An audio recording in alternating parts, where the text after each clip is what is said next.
The following podcast will contain graphic, disgusting, crass, foul, mature, and immature content.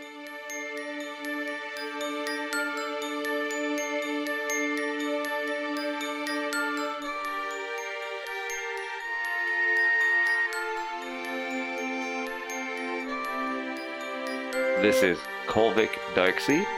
I'm a half-orc cleric, and I'm really into CrossFit and spreading my dark seed. Shakes.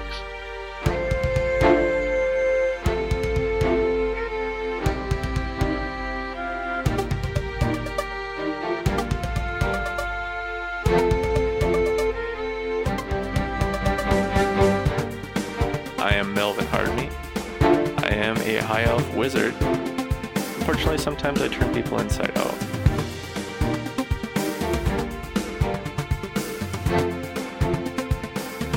I am Roscoe Toscobble.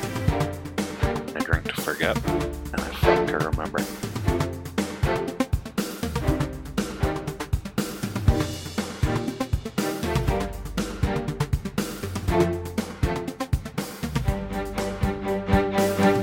Previously on the Very Good Adventuring team. Let's all touch wieners at the same time. Like a Brunswick tripod. I'll pay him the 100 gold. What? He owes us. Are we seeing any pictures in the house of, like, loved ones or family members or anything like that? Yeah, I mean, these people have family in town. They did. But I didn't even really talk. saying. Did I talk about murdering him? I thought I was just gonna make him less able to move. You were just calling him a murderer and you're questioning what he did?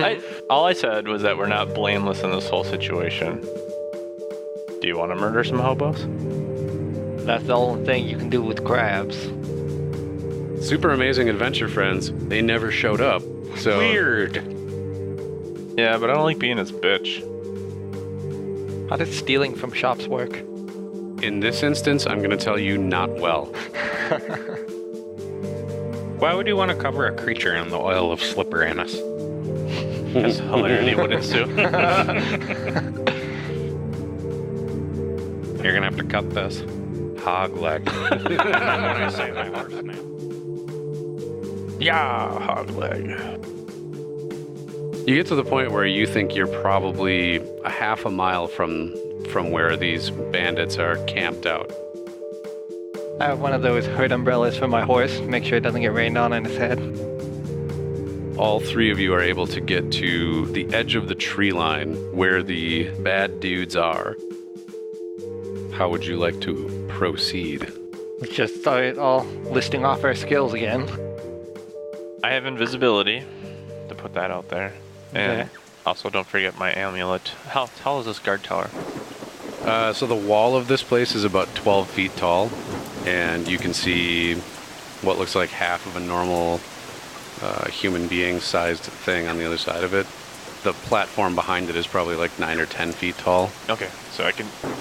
The amulet would easily get me up there. How about you sneak to that gate first and dump out one of those oily, slippery things in front of that gate. Remember, it is raining. That water will slip right off of it. I do like the Three Stooges scene that just played out in my head there, but... Are there any trees on the outskirts to be able to climb up and tell what's on the other side of this fence? You can see from where you're standing that there are a handful of trees inside of the compound, and on the side that you're facing, there aren't any on the outside of the compound. Well, we can shoot a flare in the air and see who comes out. I also have sleep, by the way. And I have hold person if they're humans. Who's got sleep and who's got hold person? No, I'm kidding. And but we don't know that he's human, necessarily. Sure. Well, he should be humanoid. Humanoid. Right? Yeah. Okay. It is you can tell from here that it is a humanoid shape. Okay. I also have minor illusion and mage hand. What do you think the odds are I can one-hit kill him? Sneak attacking with my bow. You'd have to get close enough for him not to see you as well. We're 50 feet away from him. Mm-hmm. That's And within range. That's what's within range? You'd have to have so. like a fucking hell of a shot from that far. You know Roscoe better than I do. Can you make that shot? Actually, I think my favorite image so far is of Melvin using the amulet of levitation and just hurtling straight towards this guy through the rain. Screaming. I am not advising that. Don't get me wrong, but that's the funniest image that's gone through my head. Jump out of the tower. What the hell? One idea, we could chuck one of those elemental gemstones like over the wall. We could throw a potion of oily slickness or whatever the hell it is at that guard tower. And then light it on fire. No, watch him slip out of the tower to his death. I could use Mage Hand to just push him out. There you go. Mage Hand only can apply about 10 pounds worth of strength. Yeah, that's true. That might be enough to push him out, though. If you had maybe a layer of oil underneath him. With the proper leverage. Don't you have a spell like does like a shockwave? Yes, You I do. blast him out of that tower? But I have to be really close to him because it's not, it doesn't have a lot of range. Oh, it originates from you? Basically. I'm going to have you guys make another set of perception rolls. 11. 8. Or dunces. 19. 19. Melvin, in the distance, you can see walking about 20 feet from the wall, going clockwise around the outer perimeter. You managed to fuck around out here long enough that you saw the patrol of two humanoids walking around the outside of the wall. So now you are now aware of there being a total of 3 individuals in or around this camp. One on the tower, who's still there, waves at those people as they go by, and the 2 that are out patrolling, who wave at the guard tower individual as they go by. We're not going to be able to put classic, get the uniforms of these guys, ambush them, steal the uniforms, and get inside. This is going to be really tricky because the guards see the patrolmen see the guard. So we can't put the guard to sleep. Can we go on the other side of the circle, though, so the guard tower... How many guard towers do we see? You guys are on the south side of this circle, and so far, because you haven't moved anywhere else, I'll just tell you, you haven't seen anything else about this compound. All right, let's start scouting around. Let's see if we can find a weak point somehow. Yeah, and if not, let's steal some uniforms. Do we want to try to stay ahead of these guards patrolling the perimeter, or do we want to go into the woods and then cut in behind them? So, do we think do the woods completely surround this compound? Yeah, with this compound, you can tell that the compound itself is... I shouldn't say that. The compound is, like I said, about 100-foot diameter wooden fence. And think about old forts and stuff like that. It's just little timbers driven straight into the ground and then horizontally nailed together. That sits in the middle of a clearing that's, let's just call it 200 feet. 300 feet, because you'd have about... Oh, what the fuck did I say before? Sorry, it's 200 feet worth of clearing, because it's 50 feet from where you are to the wall. The circle of the fort is about 100 feet across, so yeah. Okay. I really should have all these dimensions ready in advance because I can't do the fucking math on the fly. That's okay. So I say we just skirt around the woods all the way around this and just get a lay of the land here. Yeah. You guys okay with that? Mm-hmm. That's what we do. All right. And you're going to give the patrol a little bit of time? You're going to try and flank with them, or...? I think we're going to go the opposite direction. So they're going clockwise, we'll go counterclockwise around this fort. All right. Man, I wish I had the math to do how long that would take. Let's say because you guys are moving kind of quietly and stealthily as you go around here, it takes you like 2 hours to walk all the way around this, and you see that patrol of those 2 dudes go past you twice in that time, because they're moving at a regular pace. You're moving about half speed, plus you're further out, right? And what you notice about this thing is that it is more or less circular all the way around. You don't see any additional guard posts. You do see that there is 1 tree on the northwestern face of this that's on the outside and is tall enough that it extends over the fence a little bit. But other than that, you see no other really distinguishing features. There's no other entrances to this place. There's just that single entrance on the southeast side. I was almost going to say corner, but there's no corners and circles. All right. I remember me some geometry. Geography. Geography. Melvin. We were out doing bar trivia last night, and there was a question about who is E.B. White, Strunk, and one other one, And I said, oh, those are all grammarists. Apparently, the real term is grammarian, which to me sounds weirder, but grammarist is not a real thing. Anyway, I'm sorry. Should be. Right? Melvin, I really think you should dump one of the oily potions in front of the gate with your invisibility. And then what? And then I take a shot at that guard. Let's climb this tree first, see what's on the other side of this fence. Or do you think we should go where there's not a guard tower and kill this patrol? Is it still raining? Mm-hmm. Yeah, you've been here for about 2 hours, and that puts us at, let's call it 10 o'clock. Everybody's got dark vision, right? Double checking on that? Yeah. All right. So you guys can still see, but it is getting fairly dark out. That makes things pretty easy. These guys might not have dark vision. Right. And if we were to say, put our portable hole out, they might stumble right into it. I say, We how about suffocate this? them, get their uniforms. How about this? How about we shoot that guard? We time it so it's after the patrolman pass the guard tower. We shoot that guard, and then at least one of us stands up in that guard tower. So basically, we pretend we're the guard. Oh, yeah, they just see our shadow or whatever. Mm-hmm. Sure. All right. And then when they come back around and they get close, because I assume they're walking. You said that there's like a ledge that they're walking around, so they're walking like pretty close to the guard tower.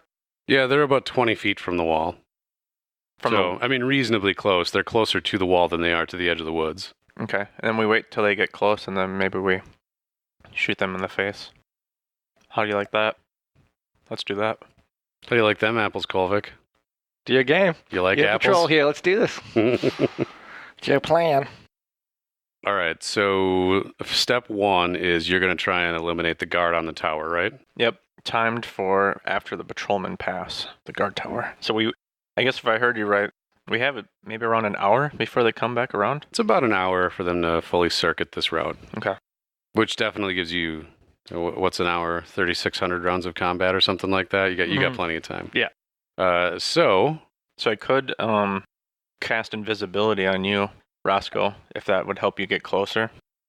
And then you could really get this guy right between the eyes. Yeah. Let me take a quick look here, because I think short bow range is like 60 feet. There won't be any... I thought it was 80. Is it 80? Is it 80 and 320 for the two ranges? Which, by the way, if that hasn't been explained or if you didn't look up the rule, the smaller number is how far you can shoot normally. And then the other one is like the furthest range you could hit, but between the smaller and the larger number, you roll with disadvantage. Mm-hmm. So yeah, you're within range right from the edge of the woods. If you wanted to shoot from the edge of the woods, if you did want to get closer or be invisible, you certainly can.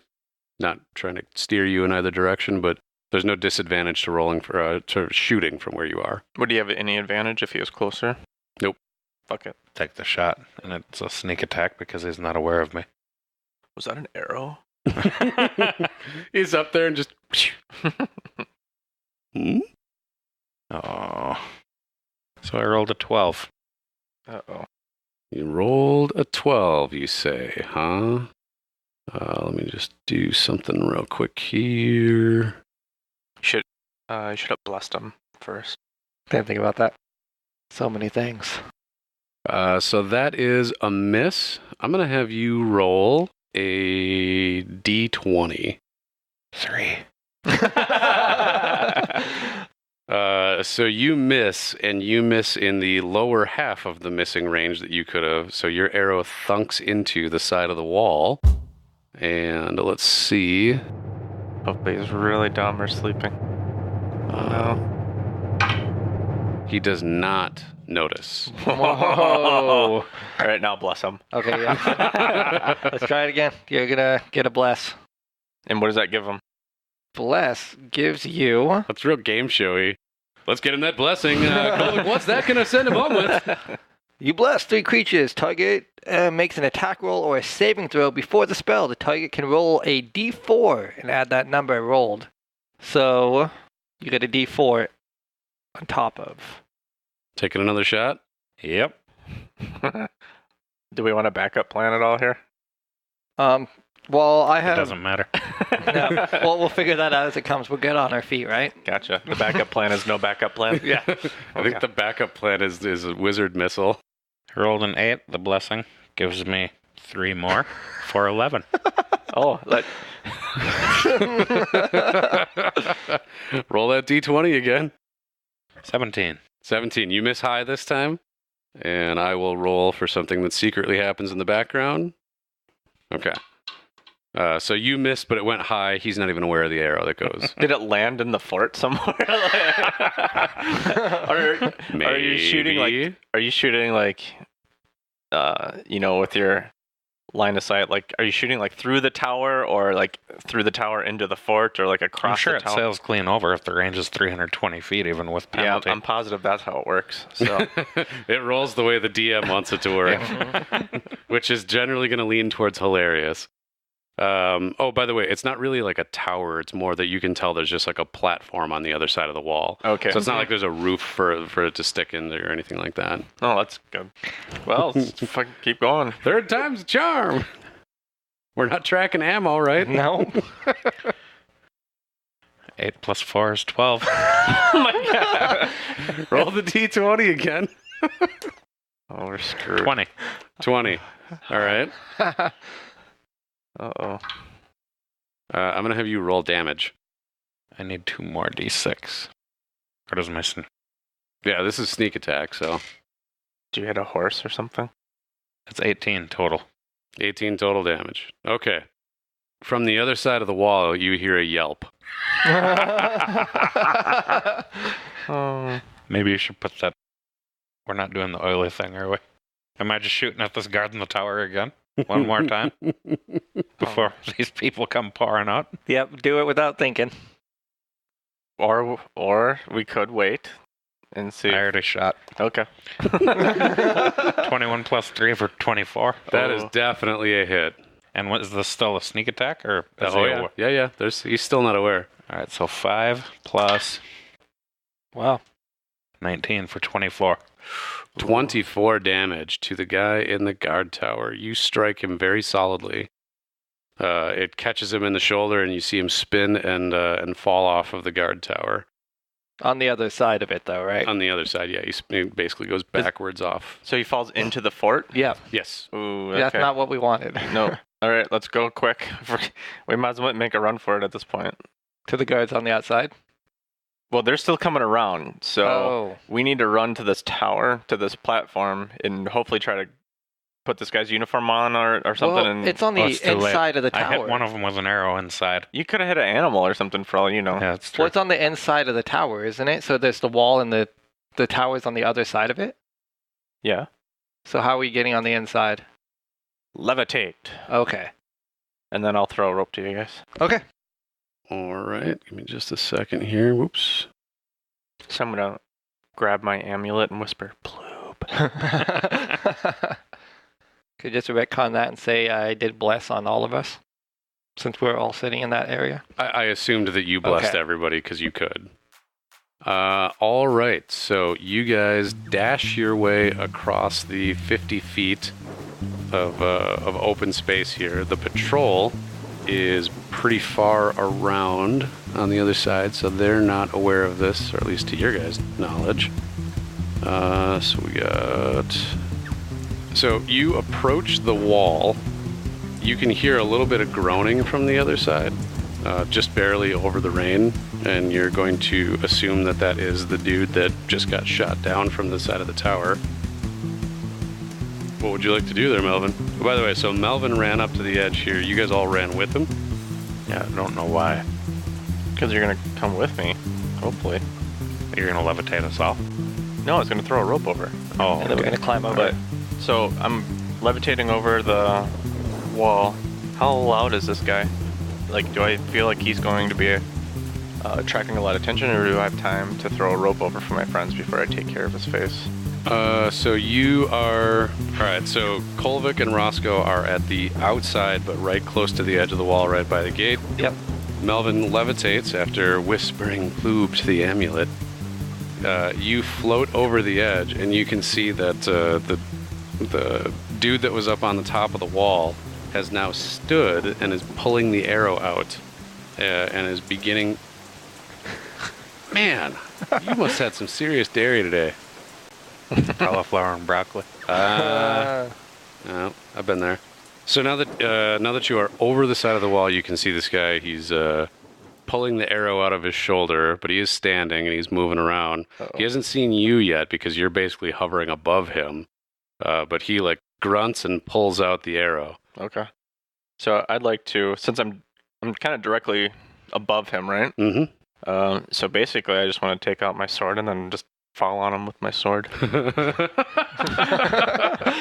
Like full weight, just drop down on him. Yeah. All right. So the way that we're going to do this, you're going to be about 20 feet up when you do this. I'm going to have you make a...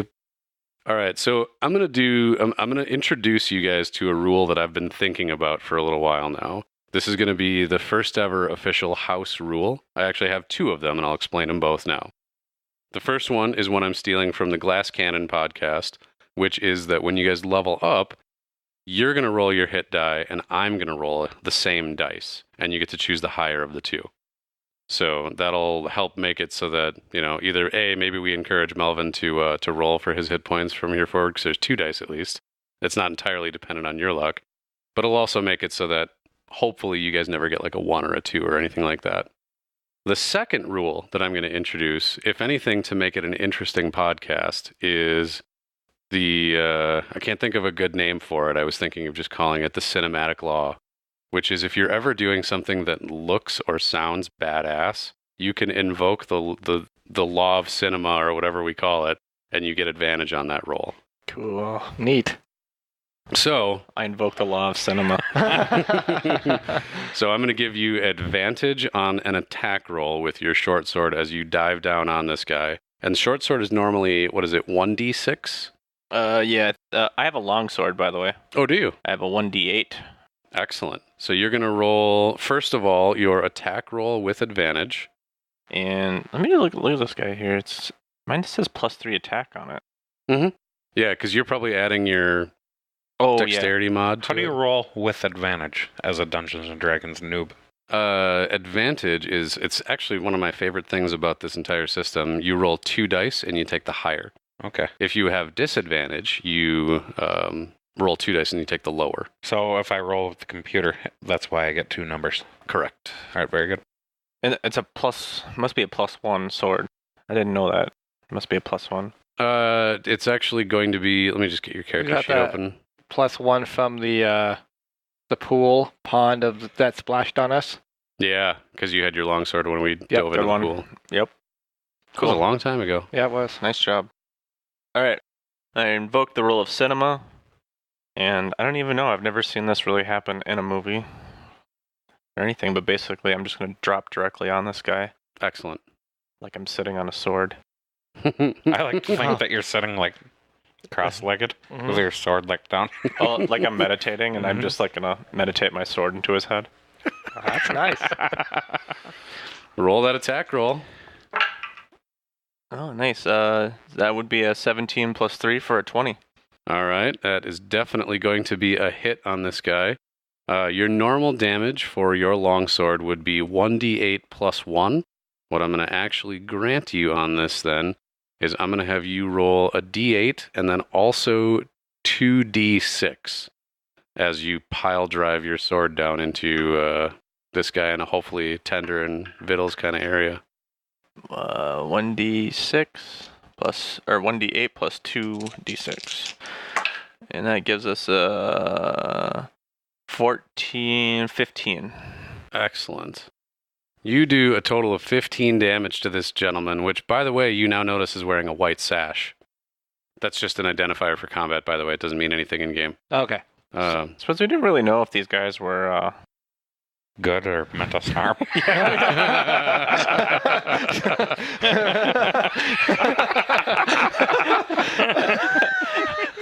That's what I was pondering when I was meditating. What if you... These guys are a group of bandits who have been, in fact, harassing the local townsfolk and trade routes. So you Okay. are doing just fine by murdering them while they're unawares. So let me drag you guys over to the combat screen here, which, by the way, you'll notice includes new character portraits. Ooh. The scene that is now laid out before you, there is a dude in a white sash There is a guy with one white glove who's about 30 feet away, has an arrow sticking out of his ass. There is a guy in a green striped romper and a guy with chicken legs. And those are the 4 people that you can see within this compound. The chicken legs and green striped romper are both attending to one white glove, and White Sash was the guy that got knocked off of the guard tower. One White Sash is now currently bloodied, and you can all roll for initiative. Uh-oh. Oh, Bloodied. no. Holy moly. Yeah, you're on that other side of the fence, and oh, boobs. All right. Turn order is established, and Chicken Legs is going to go first. He's wearing some really nice shorts, by the way. That's why you can tell he's got chicken legs. Chicken Legs looks over at you folks, and the first thing... Well, just to be clear, are you guys still outside of the wall? Yeah, we never got a rope to us. Yeah, you're the only person that can see any of this, Melvin. White Sash, you died, correct? No, No. he took damage and fell, Why, I as don't know. one would be wont to do I when don't hit know with an either arrow. way. I'll but- just hear this, He's bloodied. Next step. Is he on the ground, still prone? Or? Yeah. White Like I said, Sash. we don't know any of that. White Sash got up and yanked the arrow out of his shoulder, which you can see from above him. So, let me lay out the scene again, just so everybody's clear on where folks are at. So, Roscoe and Kolvik are outside of the wall, near the door. Melvin has made it over the door and dropped sword point first onto White Sash. Got a pretty good slash against him, definitely moved him into the bloodied territory. So now White Sash is basically underneath you, prone, we'll call it prone, and you're sitting on him. And then about, what did I say, about 30 feet away? Let's just call it 40 feet away, that makes more sense in my head. 40 feet away is an individual with one white glove and an arrow in his butt, laying prone on the ground. And then an individual in a green striped romper and another one with chicken legs are huddled around one white glove, tending to them. And have they noticed me at all? That's what we're about to find out. Hearing the little bit of commotion from all that distance away. Oh, yeah, you definitely got noticed. So Chicken Legs is now aware of you over there and is going to... What's Chicken Legs going to do? Chicken Legs is going to... Uh-oh, guys. Yeah. Chicken Legs is going to alert his companions to your presence and then pull the arrow out of one white glove's butt. Mhm. They're now all aware of you. Roscoe, it is your turn. For what good it's going to do you. Shooting on a ballistic trajectory into the fort at the groans of one white glove. All right. I'm going to have you roll 2 d20s, and you're going to take the lower number. And How do you it's know a what pretty this guy- high number. You Yeah, got how do you know what this guy is in there? 12. 12. You shoot your arrow off into the sky, and you're not sure what happens, but you don't hear it thunk into a person. All right.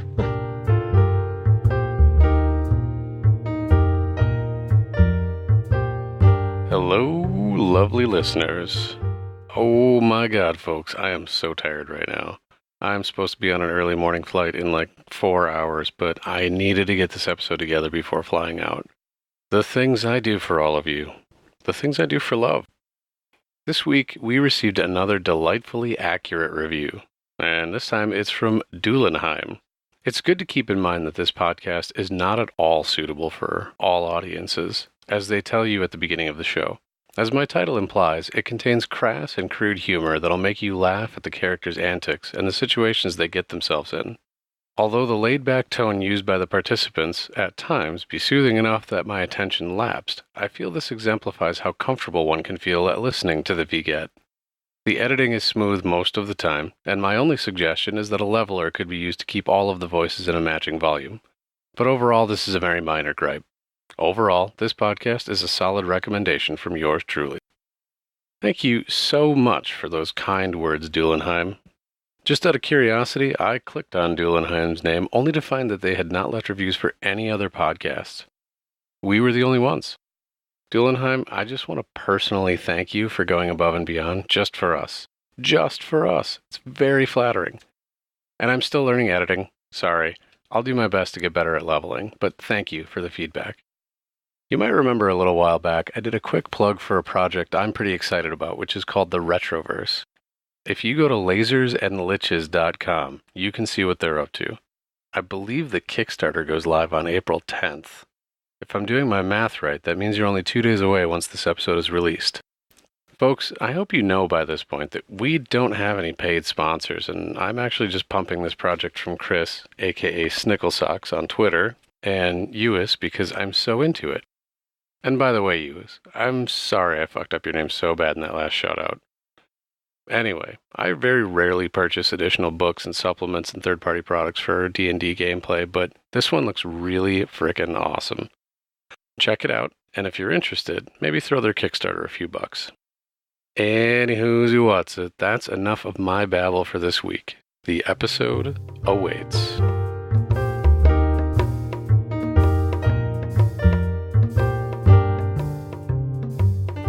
White Sash is going to attempt, let's see, what am I going to call this? He's going to try and get up. So, Melvin, are you trying to hold him down, or did you just try and land on him and, like, roll away? I tried to land on him and roll away. Okay. So, he is definitely going to be able to get up. That's going to cost him half of his movement, and then he is able to locate you, like, gets up, looks around, sees you, and is going to make a attack towards you with a scimitar. Holy shit. Yeah, that is going to be a critical hit. Right, sorry. No, that's not going to be a critical hit because he was rolling with his disadvantage. So that's a miss from White Sash. Ooh, yeah. And Melvin, it is now your turn. Okay. Do I still have some levitate ability? Oh, yeah. You've only been, 20 or 30 seconds has passed since you first scooted over the wall.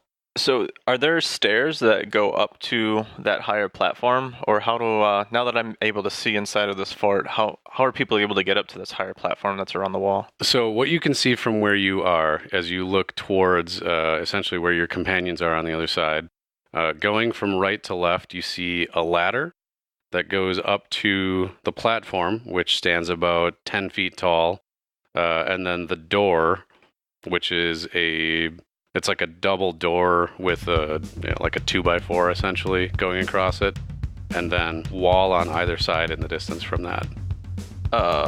So I'm sorry. So like the guard platform is walled. The guard platform is just a platform with a ladder going up to it. Okay. So what I'd like to try to do is levitate up to this platform, and then if I can, kick the ladder down. Yeah, I'm gonna just say you can go ahead and do that. Or can I grab is the ladder near me? Mm-hmm. Can I levitate with the ladder? How much do you weigh? Have we established your weight? Not that I know. We did establish that the amulet can lift up to 200 pounds. I mean, you're a skinny little elf. Yeah, I feel like I'm... Well, what's a ladder gonna be, 5 pounds, 10 pounds? I mean, yeah. How tall is the ladder? Yeah, it's like a 10-foot ladder. 10 foot? Like, what a perfect scene. Like, you're just sitting there minding your own beeswax, and all of a sudden this elf floats over, stabs you in the head, and then, like, grabs your ladder and flies away.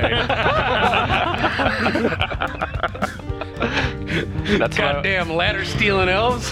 That's what I want to do. I want to grab the ladder, levitate up, and I want to see if I can throw it over the other side of the wall.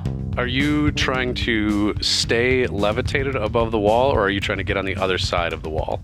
No, I'm trying to just get on the platform, on the guard platform, and then heave the ladder over so Kolvik and Roscoe can get up. Okay, so I'm going to have you make a strength roll. All right. You are still blessed, by the way, so if you want to add a d4 to this roll, you can. I will. I think I'll have it covered, but we'll see. So that would be a 19. All right, so you are able to successfully shimmy this ladder up and over the wall. And I was going to make you roll to see if you like drop the ladder on one of them, but with a 19, we'll say you're pretty nice and successful. That will, however, consume your turn. And it'll move over to Kolvik. So Kolvik, you hear a ruckus. I won't describe the ruckus, but you hear a ruckus. And then all of a sudden you see Melvin's head appear back over the wall. And then he hucks a ladder at you. Cackling madly. And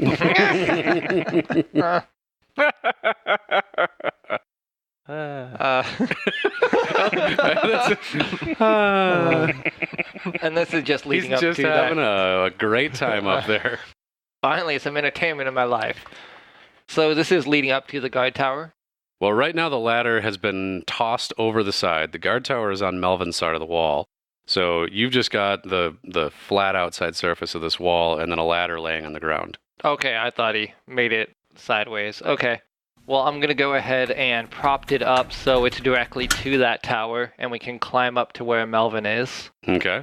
And then before I do that, I noticed Roscoe might need... Well, do we know how far away that perimeter people were coming around? Like... You've probably got 45 minutes until the perimeter guards make it all the way back around. So we're fine with them then. Okay, then I'm just going to go ahead and prop that up, climb up where Melvin is, and immediately cast Shield of Faith on him. All right. And so he can get a +2 bonus to his AC. Shield of Faith is a bonus action, if I recall. Yep. You have used climbing to get up on top and over the wall. You do still have an action available to you should you decide to take it. It cannot be another spell, but it can be another action. How far away is White Sash from the tower? White Sash is less than 10 feet from the tower. I mean, 10 feet below you, but is also 10 feet out. But he is below us, like directly? A couple feet out from the... Okay, I'm going to try to pee on him. All right. I have no clue what else I was wanting to do because I already used my... That's a lot of work. He's got that ladder up, climbed up to the top, cast shield on me, and he's got time to whip out the business and... It's been a while, and I just want to insult this guy in the last moments of his life. Roll to pee. I have 4 to pee. 4 to pee. You did not drink enough liquids today. So you... Or come on, maybe... It wasn't like it was just like... I mean, it wasn't like a critical fail where he peed on himself or anything. I think 4 is just that you just can't... Like, you get a little bit of performance shyness, right? I do. That's what it was. Take a drink from the thing of endless water. Just splash on. All right, so there you are up on the top. Now it is up to Green Striped Romper. He is able to see you guys up on the tower, the two of you. Green Striped Romper. What are you going to do, bro? You're all the way down there, and we're all the way up here. Mm-hmm. Green Striped Romper is going to run up to the point where he is within 20 feet of the tower and is going to pull out 2 daggers, and he is going to throw them at... he's going to throw them at Kolvik. Kolvik, dagger number 1 rolled at you. That's a critical miss. That sails right over your head. Mm-hmm. Dagger number 2 is going to hit. Oops, I hit the wrong thing there. Dagger number 2 is going to hit, and that's going to be 4 piercing damage from you. Okay. Against you? For you? For me? I serve up 4 damage for you. 1 white glove. Turns around, sees you guys on top of this tower. He's irritated because he loved that ladder. That was his favorite ladder. That was his favorite ladder. He sees you guys up on top of this guard tower, which is his favorite guard tower. I built that ladder. Me own mitts. He is going to take 2 daggers out himself, and he is going to throw them at Melvin. Melvin, dagger number 1 is going to be an 18. That's a hit. That would be... I get a +2 from the bless? Yes, that would be a hit. +2 or +4? 2. Dos. That'll be 4 piercing damage from dagger number 1. Dagger number 2 is a 19, which will also hit. Wait, just check. Does the bless do anything? The bless was saving throws. Yeah, saving throws and attack rolls. Attack rolls. All right, we're good. You're going to take a total of 9 piercing damage as 2 daggers sink into your meaty hams. Jerk. I'll get you, White Sash. I'll get you, Beer Baron. No, you won't. Yes. I will. Chicken legs. Chicken legs. What are you going to do, chicken legs? I think you're also going to run within 20 I keep feet. thinking baby legs. I don't need no regular legs. I'm coming at you. I'm running fast. I guess I learned a real lesson here today.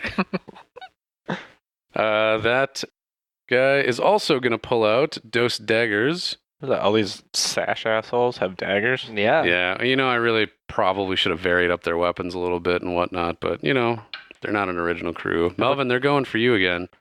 Some ninja stars or size. 12 is going to be a miss, and 8's going to be a miss. So he's trying to throw these daggers while he's running, and he just Chicken wants- legs won't let him work out. Can't really get the leg strength. So Chicken Legs is not doing any damage. Roscoe, it is over to you. All right, I'm going to climb to the top of the ladder. Okay, it's getting pretty crowded on top of this platform. I'm going on the platform so I can see over the wall. You can see over the wall. All right, and I'm going to take a shot at White Sash. White Sash. And a 12. 12 plus is 4 gonna be a 16. hit. Yeah. And 10. 10. Did you want to... Because you were hidden at the start of your turn. Do you want to do sneak I suppose attack? I was, wasn't I? So used to just taking advantage of the, you're close to my buddy. Mm-hmm. Thank you, sir. It's a lot of dice. 20 more. A lot of die. For Yeah. 30. Wow. 30 total damage. You, with great vengeance and furious anger, strike down upon White Sash. Your arrow pierces right through his throat, and he goes down gurgling in the rain. Does it go all the way through his throat? Oh, yeah. Yeah, it's sticking out the front and back of his neck. Wow. Gross. And that's it for White Sash. Bye. So now, what you guys are left with, just so you're aware, Roscoe peeking his head over the wall, Melvin and Kolvik standing on top of the platform, Green Striped Romper, One White Glove, and Chicken Legs are all about 20 feet from the platform on the ground. They're fairly well grouped at this point because they're all running up to huck daggers at Melvin and Kolvik here. And Melvin, it is back to your turn. All these assholes are right next to each other, huh? Mm-hmm. Yes, they are. Well. All pretty maids in a row. All pretty maids in a row. I cast Fireball at these yahoos. Cast that fireball. That's going to be a dexterity save for each of them. Well, they're probably pretty dexterous with their white sashes. That guy is. One White Glove rolls a 21. Green Striped Romper. That is a failure. He does not have advantage, I should say. And Chicken Legs, also a failure. So One White Glove is successful and takes half of 31. That is going to be a total of 15 because we round down. One White Glove is precisely wrecked. And then 31 for Chicken Legs. Chicken Legs are roasting. It smells weirdly delicious from here. Chicken legs. Chicken Legs and Green Striped Romper are both, we'll be generous and say just about wrecked. So you did some serious damage with that round, Melvin. Are you going to move or take any other action on your turn? Well, I think I'll scrunch down to give, if these guys are they got any more daggers in their pockets, I don't want to give them an angle to get at me. So. Mhm. They are below you, so I would call that half cover if you're crouched down to the surface of this platform. Right on. Korvik. All right. Well, I'm gonna grab the flask that we got, the decanter of infinite water, Mm-hmm. and I'm going to use that as a bonus action. And I can aim the geyser at a creature within 30 feet of us, and that They are target within must 30 feet? succeed a DC 13 saving throw or take 1d4 bludgeoning damage and fall prone. All right. So that's a dexterity save, was it? Strength. Strength save. Yep. Alrighty. One White Glove fails and is blown backwards. I'm going to have you just roll that damage one time, by the way. Green Striped Romper succeeds. Is able to dodge out of the way. Is able to... Did you ever see that? It's like a Japanese dude that's taking a fire hose, like a riot fire hose, and he's just standing there like fucking Superman. It's an amazing image. Like there's a guy spraying him with a water cannon from the top of a tower, and he's just standing there like, what else you got? Wish I was that cool. Yeah, don't we all? Chicken legs also succeeds, by the way, so these guys are able to withstand it, but one white glove fails. And takes 2 damage. Totes of 2 damage for chicken legs. And he's prone. And for my regular action, I'm going to cast Shield of Faith on myself to get the +2 benefits. Excellent. Isn't Shield of Faith concentration? Is it? That's a great question. Because you will only be able to maintain it for one person if it is concentration. Yep, I will not do Shield of Faith. In fact, because that would be kind of dumb. Since it's, a concentration spell and all. I hate to be a stickler for the rules, but that's literally what I'm here for. All right, we will go ahead and cast Floating Weapon down on these guys. And just kind of drop it down there. Is it a rock again? You just drop a rock on them? It'll be a rock again. Nice. Yeah, Okay. it'll be a rock again. And so you can make a melee attack with the spell. Any creature within 5 feet of the weapon on a hit, the target takes force damage of equal 1d8 plus my spell casting ability. So we'll go do that. All right.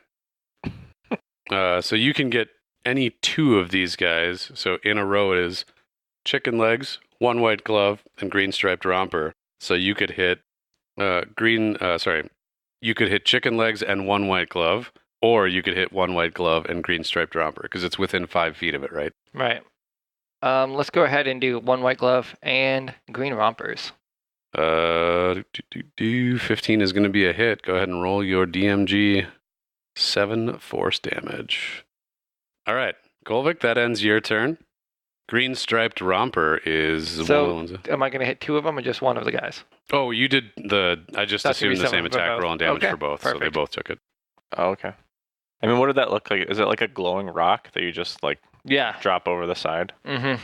Yeah, I was really upset that my other plan didn't work, and so it was just a glowing rock that just floated around, hit down on white glove, and then slapped over and hit green romper right in the face as well. Whack, whack. Like it took a 90-degree turn. Is it a big green glowing rock, like a big kryptonite it's rock? flubber. It's like flubber. flubber? Yeah. So it's Oh, not no. really. So it's just kind of like a glob, but it's still really solid. Kabonk, kabonk. Nice. And then it just stood there. Excellent. Green striped romper is now up, having just been hit by a weird piece of flubber. Are they also in a big mud pit right now, too? Is the Benny Hill music playing? Yakety sax. Green striped romper is going to. You know what? No, green striped. Let me just. Let's roll and decide here. Green striped romper is going to pull out 2 more daggers from his little bandolier of daggers, and is going to roll at. Melvin. Even though it's crouched. That was the whole point of that, I thought. Yeah. Dang. This guy's dumb. You are crouched, and from his perspective, that gives you half cover, which is, if I recall, a +3 to your AC. Dagger numero uno is a 16. That sounds like a miss. Because with the +2 shield and +3 cover, that's I have like a 19 armor class right now. F&A. Second roll is a 14, so 2 daggers thunk thunk into the wall. Those are near pretty you. good. Pretty good rolls too. Mm-hmm. Screw you, green striped romper. All right. One white glove and chicken legs are basically going to take a combined turn. They both run towards this thing, and one white glove crouches down and does the little 2-hand saddle. Chicken legs gets one of his bony little legs, ending in a foot, into that hand saddle, and he's going to try and launch him up to the platform. One white glove has got his 2 scimitars out, and he's going to try and launch up at the 2 of you on the platform. Let's see how well this goes. Can't anticipate him punch him when he jumps up. Yeah, Right in his use your face. reaction to. And I am invoking the law of cinema to give them advantage on this roll. Oh, Because it works both ways, bitches. Oh, okay. So you could just plan 5 people to do something awesome. And then, okay. So they are able to successfully perform the maneuver with a 21 on that roll. And now is going to attack... he's going to attack Kolvik. So Kolvik, he is going to take 2 swipes with his scimitars. By the way, Chicken Legs is now on the platform with you. So he landed on the platform? Yes. He wasn't like swinging in midair and then like fall back down like... No, like, he's basically attacking Nice. as he's coming down, but he has landed successfully on the platform with that sweet dexterity roll. Melvin just pulls out his revolver and shoots. Indiana Jones style. He's a little off balance, so that first scimitar is only an 8. That's not enough to hit. Nope.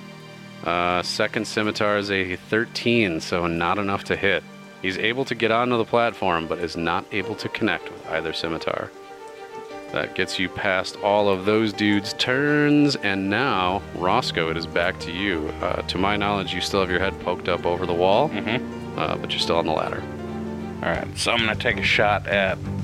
Chicken Legs is right in front of you, isn't he? Mm-hmm. He's up on the platform, right? He is. Yeah, I'll take a shot at Chicken Legs. Okay. Like, is the platform part of the wall? Like, am I leaning against the platform? Or would I have to jump to get there? No, so imagine a 12-foot wall made of logs, and you're on one side of it with a ladder propped up against that wall, and then on the other side of it is like a deer stand or a tree stand or whatever, so it's not part of the wall, it's just next to it. Okay. It's probably nailed to it, but it's not like part of the wall. All right. So actually, what I'm going to do is, how big is this platform? The platform is it's big enough for the 3 of these guys to uncomfortably be on it. It's tight, yo. It's tight up there. I think Chicken Legs might be too close for me to shoot with my bow. So we're going to say, I was thinking about this as your turn came up. I'm going to say that it's close. He's too far away from you, really, at this point, for you to logically make a short sword attack, or a dagger attack, rather. So I'm going to say your short bow is the weapon you should use. All right, so we'll take a shot with the bow. And it doesn't matter. Yeah, It's a 7. Your shot goes wild with a 7. That is not enough to hit. And I'm going to use a cunning action to duck down behind the wall. You duck down. And that was with the +2 from your bless, right? It wouldn't have mattered. Wouldn't have mattered. Yeah. Or a 1d4. Yeah, it'd be the D4, but either way, wild miss. And Melvin, it is back to you. Alright, so Chicken Legs is right in front of me. Mm-hmm. Precariously on the edge of the platform with you. I'm going to touch him with Shocking Grasp. Hot damn. 25. Where did you touch him? Somewhere shocking. You won't believe where he touched him. Keep listening to find out. All right, 25 is a hit. Roll your damage. I think we leave that a mystery. Oh, an amazing 4 damage. Oh, no. Crazy 4 damage. He must have touched his, big toe or something. 4 damage to Chicken Legs. Kolvik, it is over to you. I'm assuming you're not going to move or do any bonus actions. Nope. All right, Kolvik is over to you. All right. And there is still the 3 jabronis down there. You have directly in front of you, sharing the platform with you, in fact, Chicken Legs. One white glove is immediately below the platform. Green striped romper is about 15 feet away at this point. Okay. On the ground. If I hit him with the Warhammer, would that be enough to knock him off if it connects? Do you want to try to knock him off? I want to try to knock him off, yes. Okay. Hit him square in the chest, and my goal is to hit him hard enough to knock him off. Excellent. I'll make your attack roll. 10. Swing and a miss. Mhm. 10 is not enough to connect. Do you want to move or anything else? Nope, I just want to stand in front of, I want to stand in front of Melvin and try to shield any attack towards him and just kind of sit in a guarding motion. All right. Green striped romper is on the ground, but unfortunately, no matter how skinny those legs are, he doesn't think he can get a shot off in between them. So what green striped romper is going to do is he's going to get to the from your perspective, right side of the tower. One White Glove is going to try and get to the left side of the tower. And then Chicken Legs is on the tower. He is going to attack. He's going to attack Melvin. He's doing it with his 2 scimitars. Scimitar number 1, that's definitely a hit. Yes, it is. With 23, that's going to be 12 slashing damage. Oh, sorry, no, that's not 12. It's actually just 9 damage for you. Scimitar number 2, that is a critical failure. Let's see if that's anything hilarious. Nope, that's just a normal critical failure. He's just bad. Cuts off Nothing his own hilarious. arm. It swings her. That goes through all of the bad guys, and Roscoe, it is back to you. All right, I'm going to pop up out of hiding Tried to save you from an attack. and take a shot at stupid Chicken Legs. I appreciate Son of a bitch that he is. And I miss. 6. It's not a good bow day Do you for have you. my dice? Hmm? Do you have my dice I tonight? always roll like shit. No, I always roll like shit. Mm-hmm. All That's of you our roll like podcast. shit. I always roll like. Bunch of shit rollers. Hey, shit roller Melvin, it's your turn. I Wonder feel if like you- I need to do something interesting. I haven't been able to do anything. I think I'm gonna try to put this guy to sleep. All right. We'll just say we'll cast this at level 3. And you're casting in a little higher level, so you've got a total of 37. Chicken Legs. You wanted to cast this on Chicken Legs, right? Yeah. All right. So Chicken Legs is standing before you, and I can't remember what the component on this is, like a little bit of sand or something like that. According to this thing, it doesn't really say. That doesn't matter. So you wave your hand in front of this guy, and he falls asleep, standing up on the tower, and then immediately topples backwards. I wanted to kick him so bad. Oh, all right, yeah, we can retcon that. Okay. That's so you put him to sleep, and then this is Sparta style. Yep. Kick him off the tower. Yep. With my crocked feet. I kept my Crocs on. Fucking Sparta this guy off the I side. want to say that like like it's so soft it like undoes damage. I'm gonna have you. falls. I'm gonna have you make. I'm gonna have you roll a d4. Ready? Well, D4 gives me a 4. All right, so 4 and. You said you did 4? Yeah.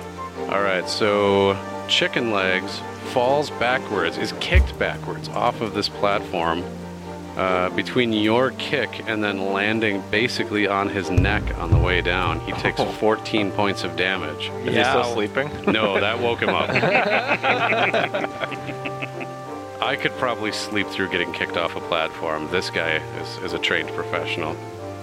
So he wakes up having taken that serious damage, but is now laying down. Is he paralyzed now? Oh, have to take a lot more damage than that to just be instantly paralyzed. That's awesome.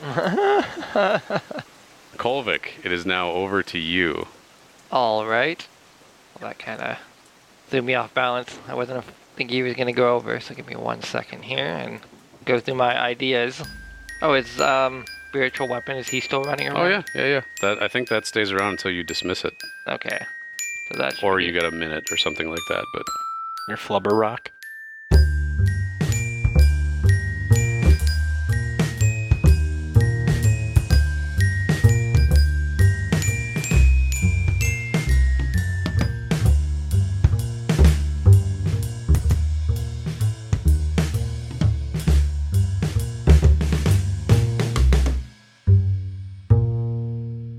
Episode 24, Fort Assault, was released on April 8th, 2018.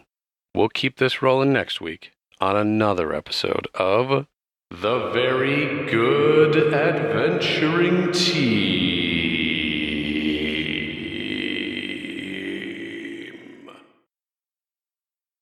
I don't know what Laura's watching up there, but it sounds really inspiring. Mm-hmm. I'm guessing a divorced woman just found love. She didn't think she would ever love again. She didn't. No. Not after being cheated on so many times in a row. No. Are you sure her husband probably died? He had. But he left a sweet letter Yeah. that she found later. Yep.